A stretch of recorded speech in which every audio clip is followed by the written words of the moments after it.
Okay, so I'm gonna touch on some, where to use darks after you've grayscaled and sort of set up your basically, like your basic light grays, and where not to use darks.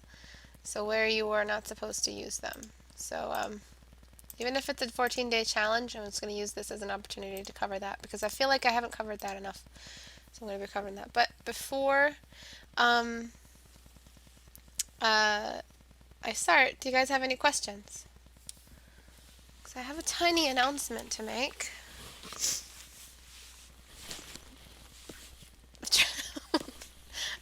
Move the chair forward.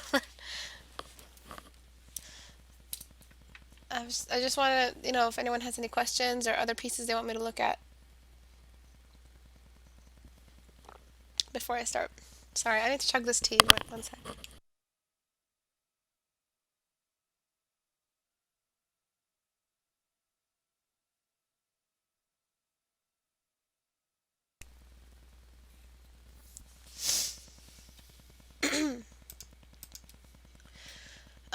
Okay, so I'm going to be doing an AMA on Reddit next Monday.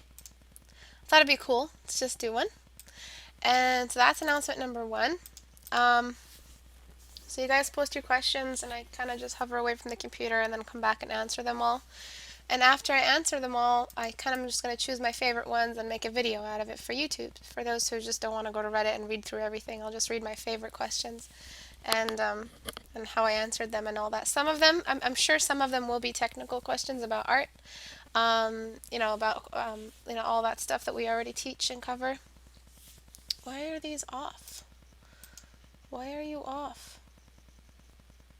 Oh, it doesn't run in this domain. Oh, okay. So sorry about that. And announcement number two is for those who haven't bought Portrait Studio yet. I'm going to be posting screenshots of my favorite. I'm going to set up the sorry. I'm going to set up the models for you with the lighting that I feel like is really challenging and fun. And I'm going to be posting them here. So if you don't have access to Portrait Studio, but you also want to explore a student-friendly reference, I'll be posting some of these, like once a week, and you guys can just study them and post them up for critique. But what I mean by student-friendly is that all the hair is gone, all the details are gone, no lashes, no excessive detail. You're just studying form. So the body, instead of becoming with the label of human or character, comes with no label. It just comes as a form in its raw state. That's the awesome thing about these models here. They don't have anything to distract you. You're just going to focus on the bone structure and the flesh and all of that fun stuff. So I chose some really fun ones. So this one's pretty challenging. I've been meaning to do one of these myself. So you guys can have fun with those. One post flagged as spam. Oh, that's another, that matches our lesson today. Okay, so let me download that. Nope. So, yeah, so the AMA is going to be pretty much, there's no rules on what you can ask. I'm sure there's going to be a lot of weird questions asked that day, but never really done one. So that'll be fun. I have no idea how to use Reddit. Reddit is like the weirdest thing to me. It's like the weirdest thing in the whole universe. So I'm going to try to try not to fuck it up. But yeah. Question: why did my leg just fall asleep? Also, what is an AMA? Is it's just a Q&A under a different name? AMA means ask me anything. Um, so you can ask me anything. What would you rather wrestle? 4 rhinos or a lion? And then you just answer it. You have to. That's the rule. You have to try to answer the question. It's called Ask Me Anything. You can ask about anything. No formality or theme or kind of some kind of presentation involved in the question making. It's just free question time. Thanks for posting these. Really helpful. No problem. I hope you guys get something out of them. I had to spam filter some really freaky porn posts earlier. Really? I didn't see them. Oh my god, thank you, Drake. I'm so happy I didn't see those. Yo, seriously, like, why do people post that shit there? Oh my god. No, in the community, I think he's talking about. I think your leg fell asleep because there isn't enough circulation. Random question. If we are bedridden for a long time, how can we use a tablet and laptop? Any ideas? You know those breakfast tables? Those it's like a on the bed table, like bed tables. You can use that, right? They're really low. They just go right above your thighs when you're laying down. And you just get the wide one. I'm sure there's like a big one for dinner time. Or you can make one if you just have a staple gun. You can put something together. 2 pieces of wood, 3 pieces of wood. You can make it the perfect height you want it. Some tip on the creature design challenge. I see you had written some in the community. What kind of tips are you looking for, Felipe?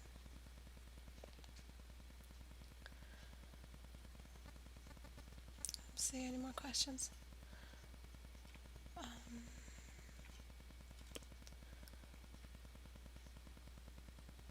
Hi, I'm new to the group. Where should I start? Faces, face studies, eye studies, form studies.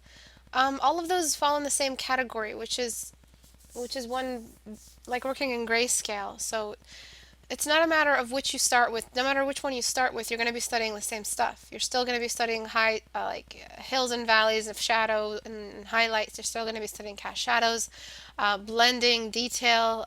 You're still going to be needing to do all of that. So it's not a matter of where you start, but how you do what it is that you're starting. So whenever someone asks me, what should I draw first? I'm trying to learn how to draw. What should I draw first? Don't you don't have to draw any. There's no specific thing to draw first. What do you want to learn better, faster? What do you want to learn sooner than anything else? That's really the question you have to answer yourself. How you do it is the answer. You have to make sure you're in grayscale. You have to make sure you avoid excess detail, so no accessories. Stop trying to draw busts. Avoid masterpieces. Remove the label from what it is you're drawing. Work very close to references, and in time you will build a really, really core, like a strong core knowledge behind the basics of an eye, the basics of a head shape. So you will understand the basics in forward and backward, so that it doesn't matter what kind of eye you're going to have to work with in the future, or commission for, or reference you're working with, you're going to be able to read the form. So what you want, your objective is, I want to be able to read form when I look at it in a reference. That's what you want to see. That's what you want to end up doing. You want to see form better. Right now there's a part of your brain that is blind to some form that you don't really see, and it's obvious that you don't see it because the way you draw with a lot of mistakes. So the mistakes are kind of the pointers of what you're not seeing. The more you draw, the more you see, the less mistakes you have. So you just have to understand that you're going to have to draw a couple of them before you feel like you can be a master. Draw tens of eyes before you're anywhere near developing a really good understanding of the basics of an eye structure. Just remember that it's the how do I start, not the what do I start. Everyone repeat that back to me. Everybody write that back to me. I want 39 messages written back to me. All of you who are watching me. Get your hand on your keyboard and write that back to me. I'm not going to repeat it. You better have been listening. What if you want to earn that DeviantArt contest money? I'm trying some insect types, but when looking references, I thought I didn't use them right because the elements there wasn't on the sketches. Okay, so let's talk about the creature design real quick, the references and how to use them. Everyone's been asking me. These are the core references. These are not. These are just for inspiration, just to show you formatting, how you should be rendering them and how you should be presenting them. I like the way these are presented. Gray backgrounds, really simple, low detail. Alright, maybe not this because this is from a shot from the movie, but these are not the core references. These animal creatures here are not your references. Your references are here. So if you're confused about insect, there's many insects here. There are this is kind of a bug, I think. 1, 2, 3, 4, 5. So what you're doing with your core references is you're picking a specific area from the reference. So you don't have to use all of the ant. You can just use the little pincers, okay? You don't have to use all of the dragonfly. You can just use its head shape or its little legs or its little antenna. You don't have to use the entire beetle, just the backside. So you have to choose one specific bit of the reference, all right? So basically what happened is your employer told you, hey, there's a bunch of references here. I want you to work from these. That's what it means, just to work from them. So choose one of these and pull something out. You don't have to use them all. There's 2 ways you can do the creature design challenge. I did two with both my hands and look like Richard Nixon right now. But is that what his name is? Um, what was I saying? Jesus Christ, my tangents. Holy shit, I forgot what I was saying. Two. I was saying two. I was doing the Richard Nixon thing. Okay, two ways to do this creature design challenge. One of them is to draw a chimera. All right, so it's a combination of all of these. So it could have the lizard legs and the bat wings. You know, for all I care, it doesn't matter. The design is yours. Then there's the alien creature. You design your own anatomy, your own creature that's never been seen before. So you either go the chimera route. Chimera just means, whatever, a combination of this animal and this animal, a dog's head, a bat's wing, or something like that. So this is a chimera. Many animals combined together. This is the typical name for chimera. Like this is the typical animal behind it, but it can be a combination of all kinds of other creatures. So it doesn't have to be a snake's tail or anything like that. Another thing, the other way that you can do it is the actual alien creature. So something that we've never seen before on the Earth. This isn't really a chimera, it's like completely new anatomy. Not completely new, there's some, the joints of insects or a praying mantis or something. But this is a chimera of sorts. We've never seen anything like this before. So those are the two routes you can do. Pull something out. Not all of the references. You don't have to use them all. Just use them. A couple of them, like two or three. You don't have to use them all. And like I said in the PDF, you can search up anatomy to fill in the spots in between the specific areas you choose. So if you don't know how to draw a dog's body, you can search up a reference for that. But it's not necessarily using a whole new set of references from Google. Okay? Okay, so let me see if anyone. Okay, good. So it's not about what you draw, but how you draw. It's how, not what. Good, good, good, good. Um, it's about how you draw, not what you draw, right? So it's about how you start, not what you start. That's basically what I was saying. It's about the starting. So good, the Mafia got it. It's how you start, not what you start. All right? Okay. Two ways to do the creature design challenge. Yeah, sorry, I got really confused and lost.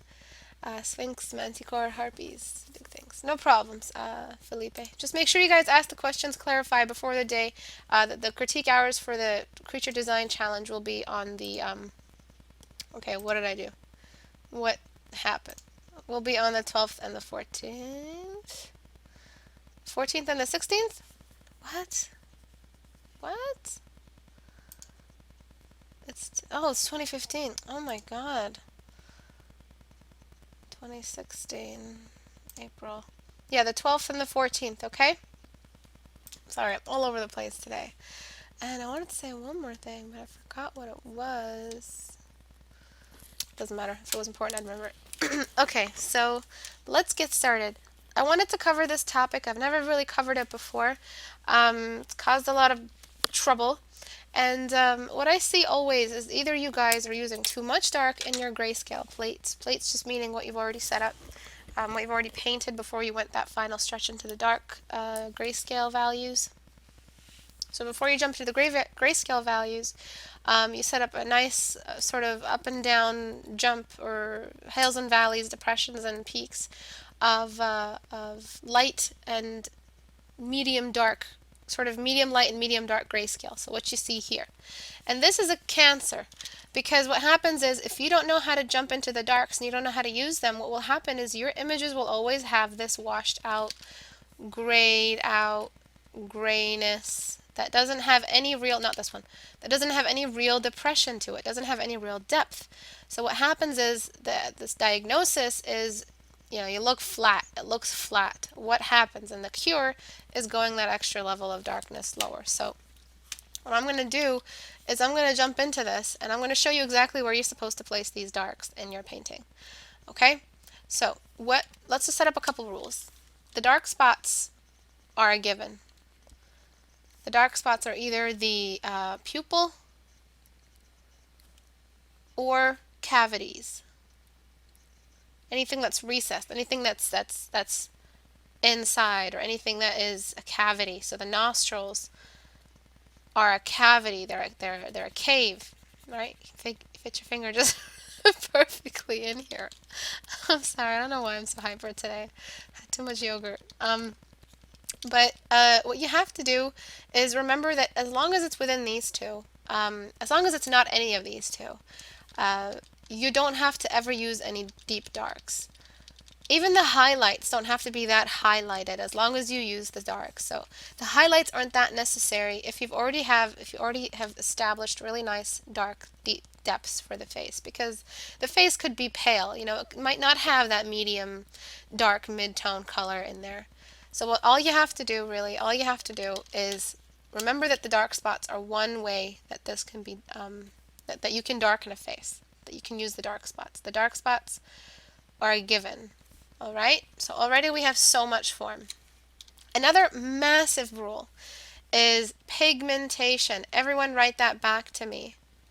Pigmentation. All right, this means that an external object with an external color, an alien color, not within the skin tones of the face, has come in and caused this darkness. So what you have to do is organize the shades that you're working on. So you have your palette set up. You say, I have these light tones, so just different versions of light shades for the skin tone. If you're in grayscale, different light grays. What the fuck? I didn't even touch that. Touch off. Jeez. And then you have the mid-tone, so 3 different mid-tones and 3 different darks. What you have to do is remember that the darks that you're using, there's going to be an extra dark, darker than the midtones capable of the face. So these are specific to the face, the skin. Skin in its translucency, in its lightness. Even on darker skin, it's actually pretty light compared to actual blacks in your Photoshop. So remember that the skin tones of the flesh are very light, and that anything that is black that comes in is external. So this means lashes, hair, any other kind of hair, so eyebrows, and makeup. So this is make up. So this does not mean the shadow on the side of the nose, all right? So we have a nose, and then we have the shadows on the side of it, right? And then there's the eyeballs. These shadows on the side of the nose do not use any of this dark, all right? They use some of the grays that you have here. You never use this pigmentation color on the side, so you never do this, all right? Or anything close to this. Of course, you're not going to do that, actually. But anything close to that, as long as you don't do that, you're using the darks right.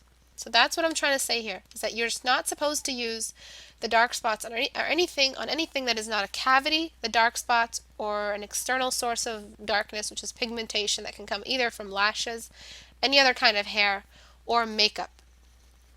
All right? This is why it's important to do form studies, because when you do form studies and you make one side a little darker than it's supposed to be, what I say in my critiques is always, why, despite the fact that this and this are light, why did this side suddenly go so dark?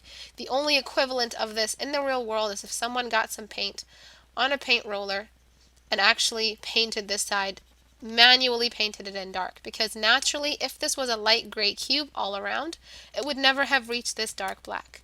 The only way this would have reached a dark black is if it was not only the opposite side from where the light is shining, so the light is shining this way, but it's a cave. All right? So when you draw this washed out plate, it's good. It's good to have a washed out plate. Remember that. Everyone write that back to me. It's good to have a washed out plate in the start of your painting. I'd much rather you guys go light to dark than dark to light. It's so much healthier for you to go light to dark, because that way you can really take time in where you place the shadows and how you build up the depths. Look, plural. So when you have all of that set up and you realize, okay, I can only use the darks on pigmentation, on stuff that is dark, and cavities or dark spots, then you're set. You don't have to touch these values ever again. You never have to paint over this, this, this, this, and this. And remember this, when you are adding blacks to a washed out plate, use a little bit of black. Pretend all you have is like an ounce of black paint and it cost you like $500 to buy it. You don't want to use all the black at your disposal. You want to really take your time. So you lower the opacity. You make sure the brush you're using is appropriate. And this is pretty much what I do. I don't go full black all the way. I go somewhat, probably like 2, 4, 6, 8, probably like 60% of the black in my brush because I'm on really low opacity and I'm layering it. And what I do after that is I zoom out. If you guys remember the pearl and the sort of the cave technique that I teach, I really am very, very careful about where I place the black because I have to place it in a way that hints at a cavity. It makes it feel like I'm still sculpting. So I zoom out. Okay, so the lower part of the nose needs a little bit more shadow. So we're slowly building it up, but I'm not just going to bring all my black on a 50% and then just throw that there. That's pigmentation. You're bringing paint and you're painting the bottom of her nose black, basically, is what you're doing. You have to be very careful so that any black that you are bringing to remove that washed out look feels like it's still coming out of the same kind of skin tone. Okay, so what I do next is I continue with that, bringing in the black, low opacity, and bringing the black of the nostrils very strategically so that it actually feels like the nostril is slowly becoming a hole. And all you have to do is sharpen the top of the nostril so it can feel like it really is the top of the cave, and this is the deepest part of the cave. Do you see how this is darker than this? That's what you're supposed to do with the blacks on a washed out plate. You're supposed to not use them everywhere where a black is supposed to go. So not in the entire side to side of the dark spot, just on the darkest area of that cave. So you're still sculpting. You never stop sculpting. You never stop thinking about form. Form is your mistress. It's always on your mind. Alright. Slowly introducing shadows. Every choice that I make with dark shades, zoomed in, I regret it. I always have to zoom back out and make sure I still make that same decision zoomed out. So always remember to zoom out when you're dealing with this stage where you have really, really good plate and you're trying to bring in the shadows where they belong.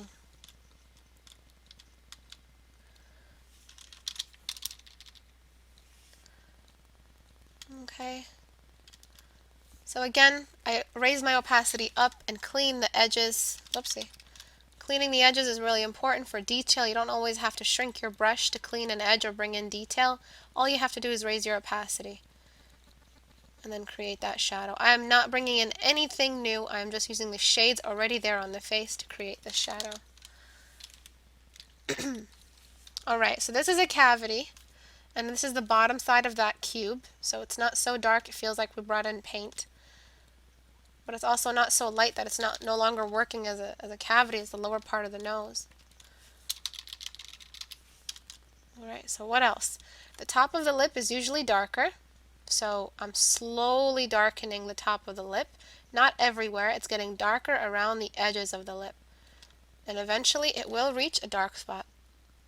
The lips should not be as dark as the nose dark spot. It's not a true cave. It's a kind of like a layering of two pieces of flesh, the top part of the lip and the bottom part. And again, you see the outer bits of the lips here. I don't have to darken the lips anymore so I can get some more detail. All I have to do is raise my opacity and fix that edge just a little bit. The lips should be somewhat blended into the skin, but if it is pigmentation, if she is wearing lipstick, you're going to need some of that edge in there. Okay, and then again, I don't use the black everywhere. Lower your opacity all the way and use it in the darkest spot. So this is your first brush stroke, second brush stroke, third, fourth. It gets smaller and smaller the more paint you use until you create the feeling of an actual cavity, of a depression. That's pretty much what's happening with lip corners. They're like a black hole at the end of the lips, at the edges of the lips. Okay, so again, my brush is shrinking the more paint I bring in.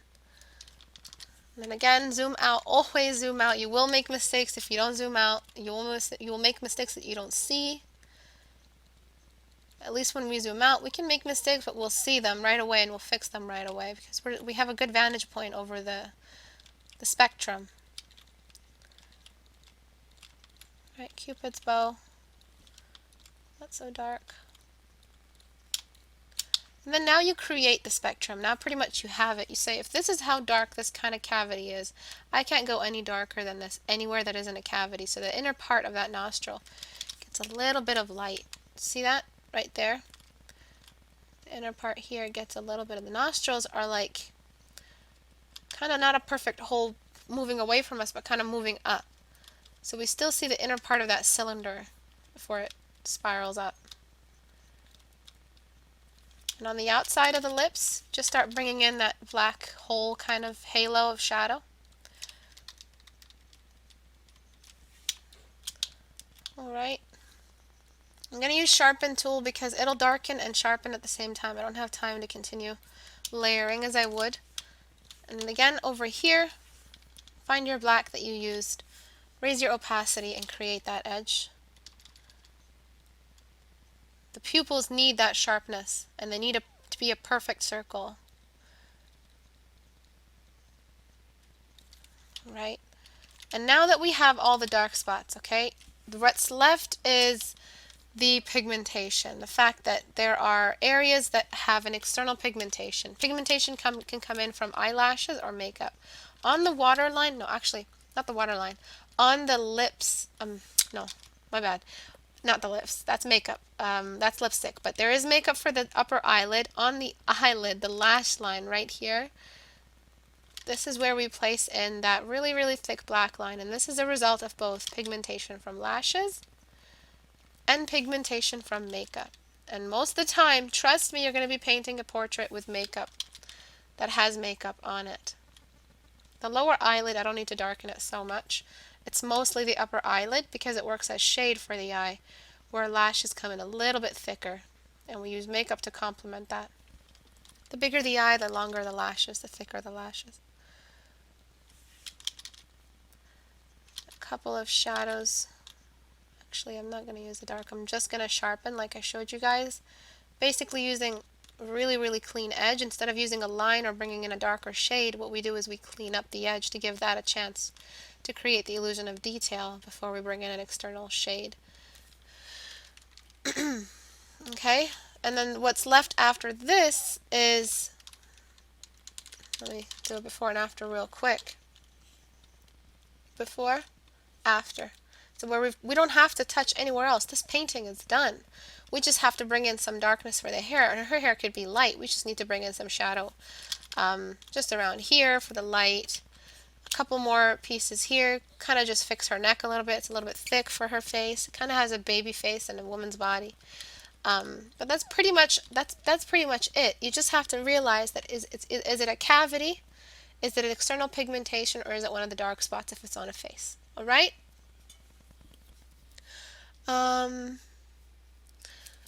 Okay, let's see what you guys are talking about.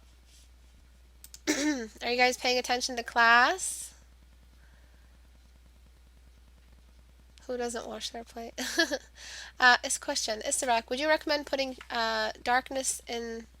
putting in the dark first before mid-tone shadows? No, I don't recommend that at all.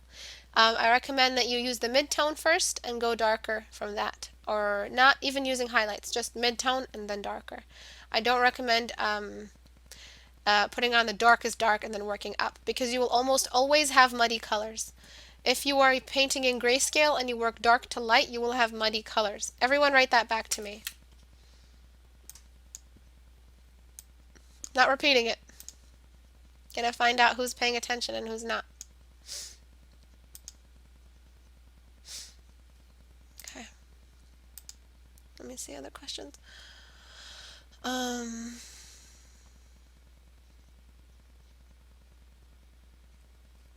Okay.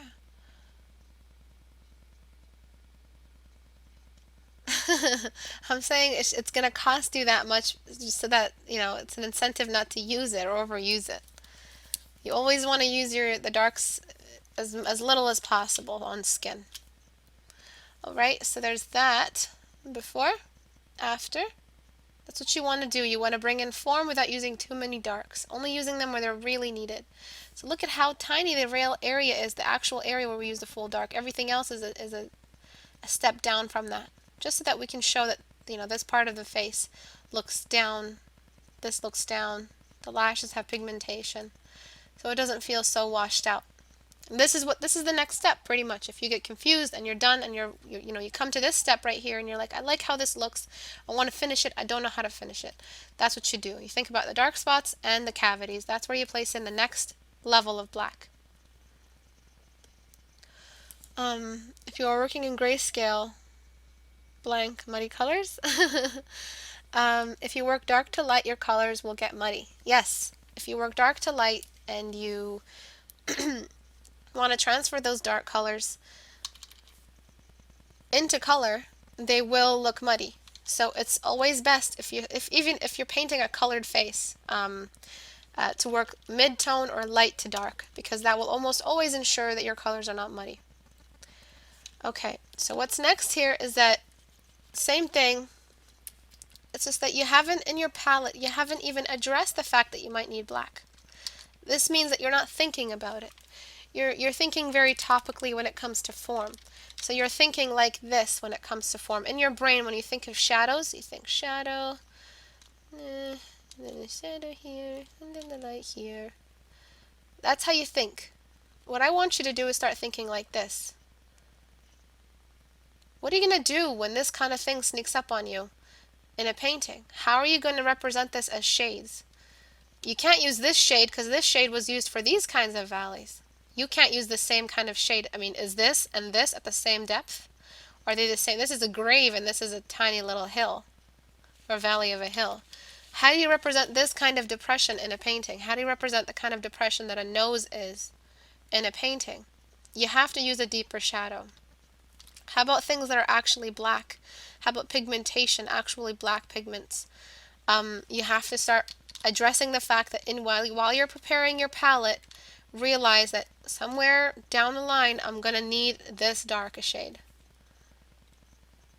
or even this dark a shade where it's really needed. Okay? Overall, I think these and these and these are really distant from each other. This and this should be more like, oh come on, it should be more like this, this, this, and then between those two is this shade. If you don't have this shade and all you have is these two, you'll always have contrast. Right now you're depending on contrast. Without this gray, you had contrast. You had dark darks and a light light. You need an intermediary. You need something to connect these two, or else you'll always depend on that high contrast. Look at the white on her face, if we drop tool it, and look at where your white is. All the way up there. Actually, it's all the way up there. And hers is all the way down there. Do you see that big jump? Why? You should be darker than your reference, not lighter than your reference. You shouldn't be practicing for developing a bad habit for dependency on contrast. So the first thing that I would fix here is I would fix the fact that you don't have a mid-tone. Fix the fact that you don't even have a black to consider that you might need it. So at the get-go, you didn't have sort of a consideration for the kind of values that are going to be expected of you. Values are a reflection of depressions or elevations. Write that back to me. All right? Values, whether they're light or dark, represent this. And that's what's happening in the real world, all right? No matter what you're looking at, mountainsides, or eyes, or a nose, or a car, or mech designs, or a creature, or fur, that's what's happening. There are pieces of fur above other pieces of fur that are below it, and light gets in the way, object gets in the way of the light casting a shadow. And what you have to do is represent the light bit with its own value, and the dark bit with its own value. That's what your responsibility is as an artist. And at the end of the day, we realize that art is just happening, just observing what's happening with light. Art is just drawing light. All right? So if you remember that, you really won't forget the fact that you need to prepare what the light is, what your language. You need to prepare your language in dealing with what's happening with light. Your language is in your values. Your values represent highs and lows, and that's it. That's the end of the formula. That's the beginning and the end of art. Light shines on an object. Object gets values and casts some shadows. That's it. That's the beginning and that's the end.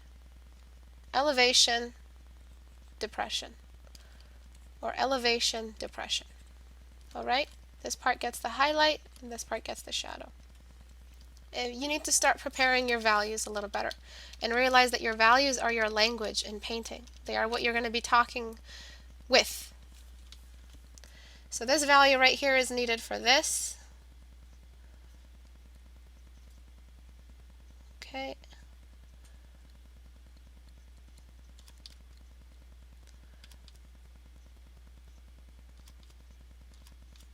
Bring that highlight back. And this needs to be darkened a little more because eyes do not reach no man's land. They don't glow. So darken. Not so much. The lower half of the eyeball is a little bit darker, and then you've got the shadow. See that shadow just running around here at the very edge? And then you've got the shadows on the eyelash. So she's wearing makeup. So in your reference, be aware of pigmentation when it happens in your reference. Alright, so write that back to me. Be aware of pigmentation when it happens in your references. Realize, don't be blind to the fact that you're right now painting makeup.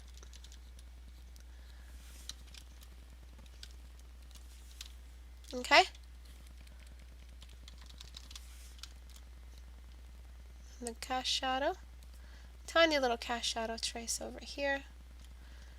This is a little strong. The top half, see how the top half is dark and the bottom half is light? We're slowly using the blacks. We're not using them everywhere. We're using them very, very strategically. And then you have to clean up your edges. You can't use really dirty edges all the time. Some of them have to be clean. Oopsie.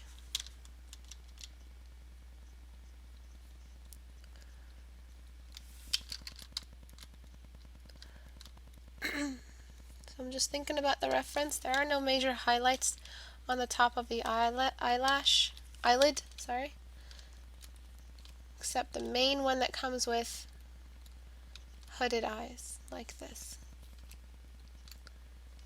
And even then, even right now, as I'm using the darks, I'm still too cautious. It's good to be too cautious. You always want to work light to dark. So what you want to do in working with that theory is always lighten back up. Lighten everything back up. See, are you really using it like only where it's needed? This is a guide. You don't have to copy this directly or else it's just going to be photorealism. You have to memorize some form signatures yourself and freestyle the rest. So this dark right here can be that dark, but it'll only be dark on the side where the highlight doesn't start. The highlight has its own little halo on the eye, just like this. Over that, it's kind of got like a halo, and then a sharp bit. Okay, and then the rest of the shadow and the rest of the face kind of just travels very, very carefully. Not so dark across the eye. Thinking about it in layers. Only using it where it's really needed.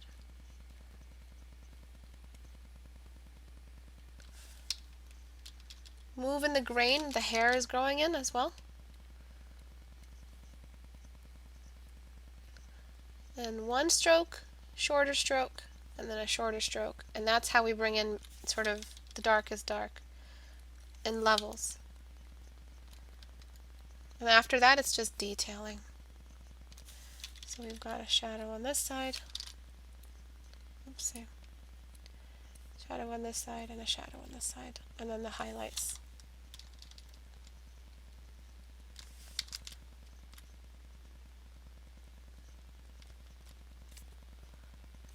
Okay. So before, after. We're using the shadows with regards to the reference where they really sit.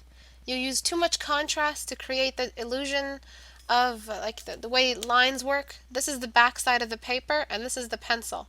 And this is the rest of the paper. You're still thinking like paper and pencil. You shouldn't be. You should darken the eyes exactly as they're dark in the image and always work dark to light. I mean light to dark, fuck. Always work light to dark. References aside, is there some kind of rule of thumb of getting the iris size correctly? Yes. Perfect circle. All right. Perfect circle and iris size, basically, the rule of thumb is usually you're going to be painting a perfect circle. So that's one of the rules of thumb. And usually you're going to be painting an eye that is not surprised. An eye that is surprised has space above here. So never do this. Never make it so small that you're giving off the illusion of a surprised eye. An eye that is looking up or looking sort of forward has a little bit of white underneath it, and that's normal. And this eye, because it's a hooded eye, it's more squinted. So there's a little bit more of the eye hidden at both ends. As for the size, you just have to realize, or measure, you have to measure. But if you're not going to measure, you don't have a reference, you're freestyling it, just remember that there needs to be some openness here. If this is too low, and this whole bit of the size of the eye is hidden, the eye will look sleepy all the time. You'll have that sleepy eye drawing, that habit where all your characters look like they're half asleep. You don't notice it, but everyone else notices it. So the rule of thumb says, just make sure there's a little bit of light underneath, and if it's a squinty eye, just on the outer parameters is where the eyelid touches. Alright? Because the eyelid has lashes, and those lashes cast a shadow and protect the eye from evil sunlight that might damage it. Yeah, it works with sun, but it's so delicate. It's like a really, really delicate little tool. An eye. So some of the eyelash, or the tip of the eyelid, needs to touch the eyes. But if you don't want to screw around and you want to make sure you're always maximizing anatomy, get a basic brush, basic round, hard round brush, and right click, and you'll get that perfect circle. That's exactly what I do. This is what I'll do forever. If it was traditional, I'd use a protractor. I never want to take chances in the circularness of the eye that I'm drawing. It always has to be perfect.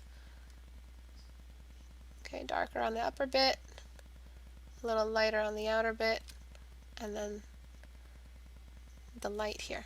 Those are the basics. Those are the rules of thumb. And then where the lashes are is just the top layer. I should have submitted my day 7 for this. Currently fighting with contrast. Really what you have to remember is that contrast is your enemy. High contrast is your enemy. But you still need some of it. So you just remember to use it only where you really need it. Where you really need it is where pigmentation happens. So makeup, that's the only time you can really go into that deep depression, or the dark spots, like actual cavities. So where is this not needed here? So I'm going to get the lighten layer, and I'm going to erase the dark spots where they're not needed, or the darks that you've used where they're not needed. Look at how dark this is. It's almost as close as how dark this is. This is not the same kind of depression as this. You're using the same word for bucket as you're using for fountain. Alright? Your language is sharing words. If you share values, you share words in your language. Your values are your language. You speak with your values. So you can't, I mean, this could be makeup, this crease right here, but it really doesn't feel like that's makeup. It feels like that's just a natural crease on her face. If you depend too much on contrast, it will also bring in flatness. If you don't use enough contrast, it will bring in flatness. So I can see why some of you are confused. But the eyes are a little spaced out. I'll fix that in a second. You don't need shadow on anywhere where there's light touching it. Just stay away from shadow if it's on an area that is lit. This cheekbone right here does not need any shadow. You're using too much. The outer rim of her face does not need that much. Unless we got makeup and really contoured her face, that's the only time we would need that dark a depression, because she's pretty pale, and then suddenly her cheekbone turns really dark. It's not going to be that dark. She's really pale. And this artist who drew this is one of the artists that depends on contrast. Stay away from contrast. Right? We only need it where it happens. So pigmentation or dark spots. Top of her nostrils, don't need it. Just the shadows right here. Anywhere that is in a shadow. This cheek, this upper lip, that connects to the cheek reflects up and diffuses the shadow on the nose. And unless you're going to do both lips this dark, so darken, Unless you're going to darken both lips this shadow, you can't darken the upper lip that dark. It just does not work like that. You need to lighten that. If it's a natural lip, if it's a nude lip, no makeup, you need to lighten that just a little bit, and you can darken it on just one of the deepest parts right here where her face is. So before, after. Do you see what you were doing to the skin? It was too much contrast. You were outlining. That's what was happening. I know you guys hate it when we find out that one of you has been outlining. That's pretty much, the taboo thing around here. Don't ever outline. Move away from your lines, line dependency, etc., etc. But that's really what's happening. Same thing when you use your highlights. It's the same rule as when you use your shadows. Use them only where they're needed. Okay. So flatten the image. Before, after. You had a good sculpt. You had a good face. You don't need to depend on excess of outlining. If the forehead feels a little flat to you, you chose a highlight right here. Use it. The forehead is a ball. How would you shade the ball? How would you shade the sphere? That's where you bring in your lightest light. It's usually the forehead that gets the most light if the light's coming from top down.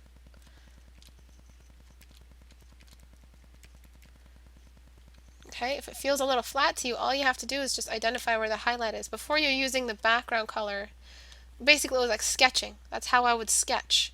I wouldn't paint anywhere where there's the white that I might need. I would just paint around the highlights, creating that negative space.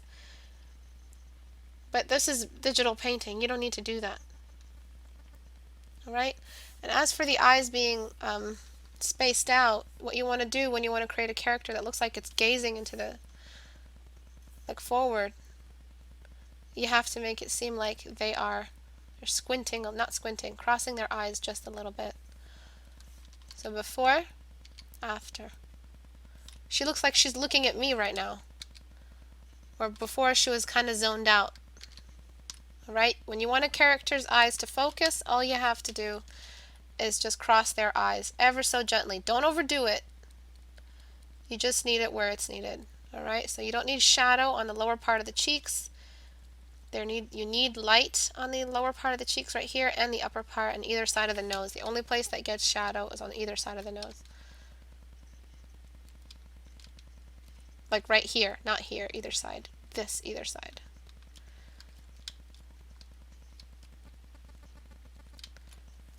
So you had a great face going. It had a really good start. Don't over contrast. Now it looks like she only has that Tim Burton makeup only around her face. And another big tip for you guys, if you want beauty, some of the beauty relies on how large the eyeball is. Right here. So how large the pupil is. It brings in a lot of beauty with it. It's pretty much why people use contacts. Flip horizontal. Sorry, I gotta use this. Gotta do this for time.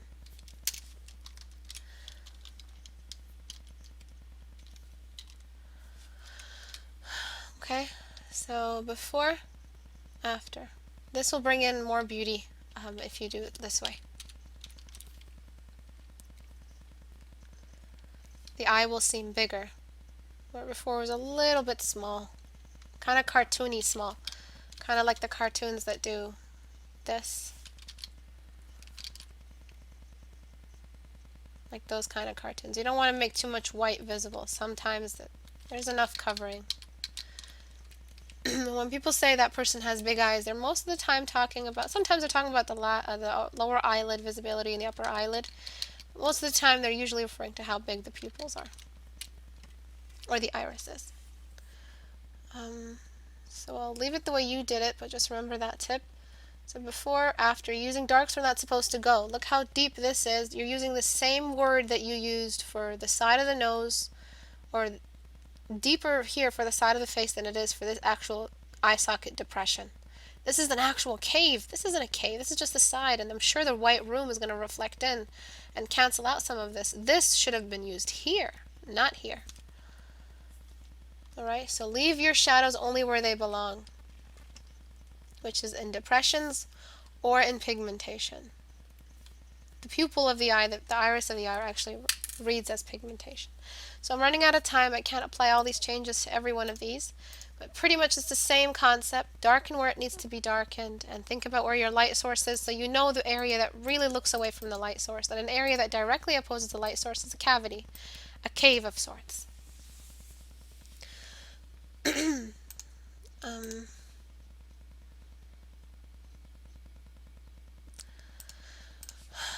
okay.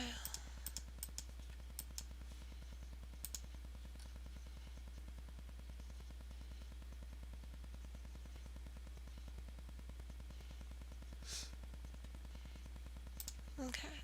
Let's see what everyone's saying. Yeah, I'm having the outline issue as well. I need to think more in surfaces, shapes, and light.